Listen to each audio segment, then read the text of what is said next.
যার কাছে শান্তি মেলে তার সাথে স্থায়ী হওয়া যায় না। পৃথিবীতে মানুষ দখলের কোনো শক্তি নেই।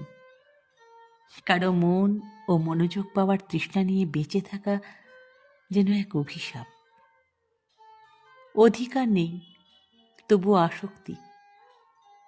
নামহীন একটা অস্পষ্ট মানসিক টান আমাদের মুক্তি দেয় না, আবার বন্দিও রাখে না।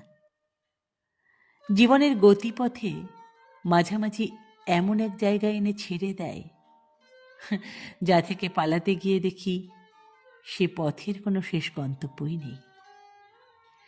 60 বছর গড় আয়ুর এই জীবনের সব থেকে বড় পরাজয় তো এই, যাকে যাকে সবচেয়ে বেশি নিজের করে চেয়েছি তাকে কখনোই নিজের করে পাওয়া হবে না। জীবনে সব থেকে বড় পরাজয় তো এই।